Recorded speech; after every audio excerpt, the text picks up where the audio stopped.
Chapter 15. I look at the next picture in my hand. It is of an American soldier, white teeth gleaming, smiling into the camera. The night of our uprising, Father and I slept in the hospital complex. All around us were signs of Nazi brutality and viciousness. Body parts floated in bottles. Needles filled and ready for use in executions lay neatly on a table. A prisoner who had worked there said the doctors prepared these needles every morning, and as the day progressed, orderlies injected the inmates. Charts showing the results of hideous experiments lay in piles. Everything was orderly and efficient, just like the Nazis themselves. And these men had called themselves doctors. Father's wound was not serious. The bullet had not lodged in the bone, but whizzed through the fleshy part of his arm. The first thing he asked for was a shower. When he was clean, they disinfected the wound and wrapped it in clean gauze. We found SS rations, white bread and soup with meat and vegetables. "Daniel," Father warned, "you may eat only a little. After the diet we are used to, this rich food could make us seriously ill." It was hard to listen, but Father's advice and ingenuity had kept us alive so far, and I figured it would be senseless to get ill now. I found a mirror and looked into it. Who was this tall, gaunt boy with large blue eyes who stared back at me? It was like looking at a stranger. When I woke up the next morning, having slept in a cot by myself instead of with 5 others, I had the most amazing feeling. It was then I realized that I was truly free. I let out a whoop that scared all the others in the room half to death. I couldn't leap up. I was too weak. But I stood and screamed, "We're free! Free!" I hugged my father and everyone else in the room, and told my father I would be back to check on him later. There was something I had to do. I ate a bit of bread and took some cheese with me and then started on my way. The camp was filled with men celebrating and with those still dying. Men and boys who were nothing but skeletons shuffled around. I had given away my food before I had gone far. Bodies lay on the ground. I headed for the camp gate. I had to walk through it, walk out of the camp to prove to myself that this was all real. I got to the gate and moved through it. The scene before me was beautiful. The camp was on the slope of a mountainside. All around me, hills and woods stretched out in a magnificent panorama. Cherry blossoms were in bud. The grass was a deep green. The birds sang. The wind was warm on my cheeks. I couldn't help but cry. Such a beautiful world. And look what mankind had done to it. I fetched my camera from the studio and spent the next few weeks photographing everything I could. The soldier in this picture was one of the first Americans who arrived at our camp that night. There was such cheering and yelling and celebrating. To everyone in the camp, and to me, the Americans were the most beautiful sight in the entire world. Some of them cried when they saw what we had endured. All of them emptied their pockets. We were constantly showered with chocolate, gum, cigarettes. They were wonderful. Other pictures are not so pretty. They show walking skeletons, men too weak to survive, who died in the thousands over the next few weeks. They show pits full of corpses and huts filled with dead bodies. They show camp guards on their knees begging to be set free. They whine that they had just been following orders, that they were innocent, even that they had helped Jewish friends. Here is a picture of a farmhouse not far from Buchenwald. Karl had made me part of the militia that ran the camp. We were sent out into the countryside to round up supplies. In the meantime, the Americans trucked in civilians from the area and forced them to witness the atrocities they had condoned, bury the dead, and clean up the camp. Unfortunately, many in the camp continued to die, some from eating too much of the rich food, most because they were too weak to regain their health. The local people actually complained about our taking supplies from them. The local people who for 8 years had pretended that Buchenwald did not exist. I got stronger by the day. and all I wanted to do was go back to Lotz and see Rosa and try to find Erica and Friedrich. I found Peter, and we talked about returning to Lotz together. Father, of course, wanted to find Erica. But how? He decided he would go to Lotz with me first, and then we would go to Frankfurt. Perhaps Erica would return to Frankfurt. Perhaps she was still alive. And so, here I sit on the train. It is May, and we are on our way to Lotz. I am much stronger now. I am clean and dressed in clothes that are not lice-infested. Peter sits beside me, Father across the way. We don't talk much. We are all thinking about those we love. Are they alive? Who has survived? How much more suffering is in store for us?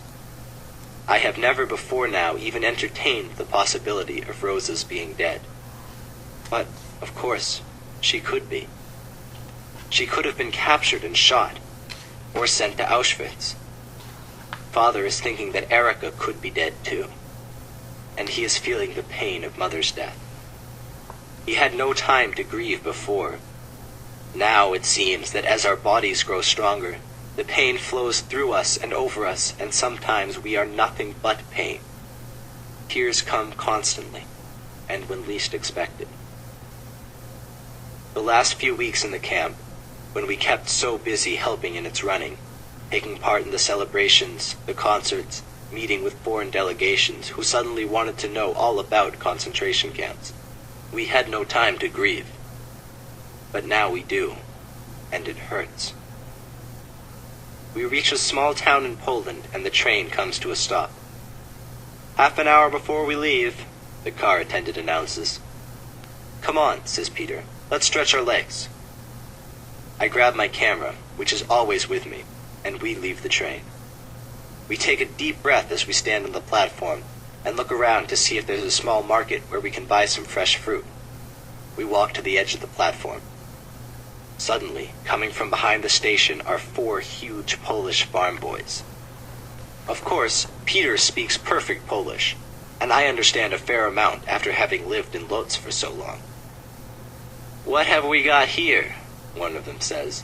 "2 Jews who escaped the gas?" I know we are in serious trouble. Even if we were both fit and healthy, these lads could make mincemeat out of us. In our present condition, we don't stand a chance. I start to back away, but one of them grabs Peter, and before I can do anything, he punches him hard in the stomach. People from the train are milling around, but no one comes to our aid. "Stop it!"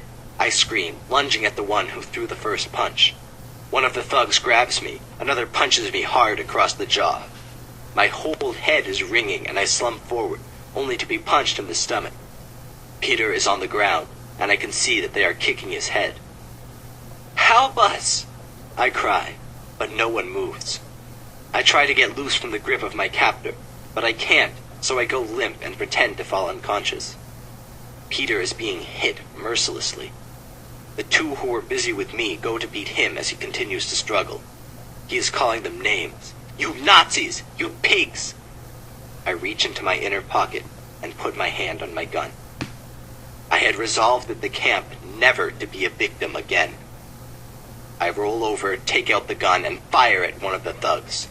He clutches his leg and drops. I get up to my knees.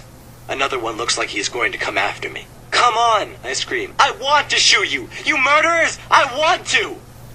They begin to back off. Father comes pushing his way through the crowd, and finally a policeman approaches. "Get this man to a hospital!" I scream at the policeman. Peter is bleeding from the head, the mouth. He is unconscious now, barely breathing. The policeman runs over to the Pole who was shot in the leg. "Not him!" I screamed, but they don't care.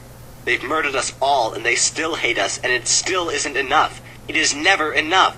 "Get him some help," I scream. "Now, or I'll shoot every single person here, and I mean it!" The policeman runs. Soon he is back with a doctor. The doctor takes in the scene and kneels by Peter. He feels his pulse, looks at his head. "It is bad," he says. "There is probably internal bleeding. There's nothing I can do for him here. You'll have to take him to the hospital in Lotz. Maybe they can help him." But that's well over 2 hours away, Father protests. I can bind his head wounds, that's all, the doctor replies. He needs an operation. I feel like killing them all. To die now, like this, after it's all supposed to be over. I hear a scream. It's one of pure anguish, pure anger, pure suffering. It is coming from me. Father comes over to me. Daniel, we'll take him on the train. That's all we can do. I point the gun at the 3 remaining thugs, who now look worried. After all, crazy people shoot. Carry him into the train, I order, my voice shaking. And if you drop him, I'll shoot you through the heart. They carry him onto the train, and in time the train pulls out. Peter is stretched across 2 seats. I sit on the floor beside him and hold his hand and talk to him. Don't die now, Peter. Please. Perhaps your brother is waiting for you. Perhaps even your father and mother. You mustn't give up hope. You mustn't. He can't die, I say to myself. He can't. Not now. It seems to take forever to get to Lodz. Finally, we arrive. The conductor has ordered ahead for an ambulance. Father and I ride with Peter to the hospital. It is crowded, but they attend to him quickly and take him into the operating theater. We wait for hours. When the surgeon comes out, he speaks to us bluntly. The boy suffered internal damage. We sewed him up where we could, but he'd lost a lot of blood and he's very weak. The head injury is severe. He's in a coma, and we don't know if he'll come out. We have to find his family, I say to Father. Father nods. If he has any family left.